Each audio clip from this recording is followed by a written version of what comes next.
ನಾನು Ferdinand Kittel. ನಾನು ಹುಟ್ಟಿದ್ದು ಜರ್ಮನಿಯಲ್ಲಿ 1832 ಏಪ್ರಿಲ್ 7ರಂದು. ನೀವು ಕನ್ನಡಿಗರಾಗಿದ್ದರೆ ಕವಿರಾಜಮಾರ್ಗದ ಈ ಸಾಲುಗಳನ್ನು ಕೇಳಿಯೇ ಇರುತ್ತೀರಿ. ಕಾವೇರಿಯಿಂದಮ ಗೋದಾವರಿವರ ಮಿರ್ದನಾಡದ ಕನ್ನಡದೊಳ್ ಭಾವಿಸಿದ ಜನಪದಂ ವಸುಧಾವಲಯ ವಿಲೀನ ವಿಷದ ವಿಷಯ ವಿಶೇಷಂ. ಇದು ಪುರಾತನ ಕನ್ನಡ ನಾಡಿನ ಹಿರಿಮೆಯನ್ನು ಹೇಳುತ್ತದೆ. ನನ್ನ ಬಾಯಲ್ಲಿ ಕನ್ನಡ ಕೇಳಿ ಆಶ್ಚರ್ಯವೇ? ನಾನು 21 ವರ್ಷದವನಾಗಿದ್ದಾಗ 1853ರಲ್ಲಿ ಬಾಸೆಲ್ ಮಿಷನ್ನ ಆದೇಶದ ಮೇರೆಗೆ ಇಲ್ಲಿಗೆ ಬಂದೆ. ಮೊದಲು ಮಂಗಳೂರು, ನಂತರ ಧಾರವಾಡ. ಇಲ್ಲಿ ನನಗೆ ಕನ್ನಡದ ಪಾಠವಾಯಿತು. ಕನ್ನಡ ಕಾವ್ಯಗಳನ್ನು ಓದಿ ಆಳವಾಗಿ ಅರ್ಥಮಾಡಿಕೊಳ್ಳಲು ಪ್ರಯತ್ನಿಸಿದೆ. ಧಾರವಾಡದ ಹಳ್ಳಿಗಳಲ್ಲಿ ಮಿಷನರಿಯಾಗಿ ಕಾರ್ಯನಿರ್ವಹಿಸುತ್ತಾ ಪ್ರಾದೇಶಿಕತೆಯನ್ನು ಮೈಗೂಡಿಸಿಕೊಂಡೆ. ನನ್ನ ವಿವಾಹ ಜರ್ಮನಿಯ ಪೌಲಿನಾ ಜೊತೆ ಆಯಿತು. ದುರಾದೃಷ್ಟ, ಮದುವೆಯಾದ 6 ವರ್ಷಗಳಲ್ಲಿಯೇ ಆಕೆ ನಿಧನಳಾದಳು. ಚಿಕ್ಕ 2 ಮಕ್ಕಳ ಜವಾಬ್ದಾರಿಯ ಕಾರಣ ನಾನು ಆಕೆಯ ತಂಗಿ ಯೂಲಿಯಾಳನ್ನು ವಿವಾಹವಾದೆ. ನನಗೆ ಭಾಷಾಶಾಸ್ತ್ರದ ಒಲವು ಮೊದಲಿನಿಂದಲೂ ಇತ್ತು. ಹರ್ಮನ್ ಮೋಗ್ಲಿಂಗ್ ಮಾರ್ಗದರ್ಶಕರಾದರು. ನಾನು ಕನ್ನಡದಲ್ಲಿ ಕೃತಿಗಳನ್ನು ರಚಿಸಲು ಆರಂಭಿಸಿದೆ. ಅದೇ ಸಮಯದಲ್ಲಿ ಹರ್ಮನ್ ಗುಂಡರ್ಟ್ ಮಲಯಾಳ ಭಾಷೆಯಲ್ಲಿ ನಿಘಂಟು ರಚಿಸಿದ್ದರು. ಅದೇ ಮಾದರಿಯಲ್ಲಿ ಕನ್ನಡದಲ್ಲೂ ನಿಘಂಟು ರಚಿಸಲು ಬಾಸೆಲ್ ಮಿಷನ್ ನಿರ್ಧರಿಸಿತು. 1872ರಲ್ಲಿ ಆ ಕೆಲಸ ಆರಂಭವಾಯಿತು. ನಾನು ಪದಗಳ ಬೆನ್ನು ಬಿದ್ದು ಇಡೀ ನಾಡನ್ನು ಸುತ್ತಾಡಿದೆ. ವಿದ್ವಾಂಸರೊಂದಿಗೆ ಚರ್ಚಿಸಿದೆ. ಶಬ್ದಕೋಶದ ಕೆಲಸದ ಒತ್ತಡದಲ್ಲಿ ನನ್ನ ಆರೋಗ್ಯ ಹದಗೆಟ್ಟಿತು. ವಿಶ್ರಾಂತಿಗಾಗಿ 1877ರಲ್ಲಿ ಜರ್ಮನಿಗೆ ಹಿಂತಿರುಗಿದೆ.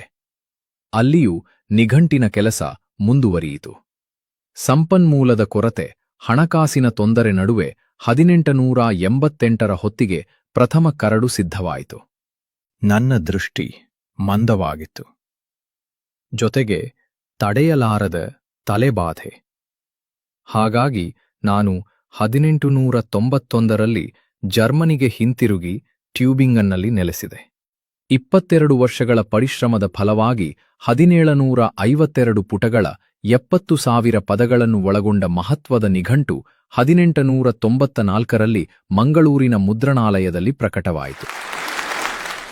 ನಿಘಂಟು ದೂರದ ಜರ್ಮನಿಗೆ ಬಂದು ತಲುಪಿದಾಗ ನನ್ನ ಕಣ್ಣಾಲಿಗಳು ತುಂಬಿದ್ದವು.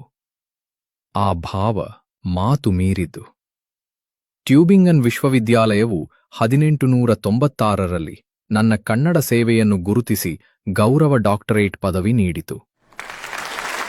ಜರ್ಮನಿಯಲ್ಲಿ ನಾನು ವಿರಮಿಸಲಿಲ್ಲ. ಕನ್ನಡ ವ್ಯಾಕರಣವನ್ನು ರಚಿಸುವ ಕಾರ್ಯ ಕೈಗೆತ್ತಿಕೊಂಡೆ. ದೃಷ್ಟಿ ಕೈಕೊಡುತ್ತಿತ್ತು. ಆದರೂ ನನ್ನ ಕೈಗಳು ಬರೆಯುವುದನ್ನು ನಿಲ್ಲಿಸಲಿಲ್ಲ. 1903ರಲ್ಲಿ ಕನ್ನಡ ವ್ಯಾಕರಣ ಗ್ರಂಥ ಪ್ರಕಟವಾಯಿತು.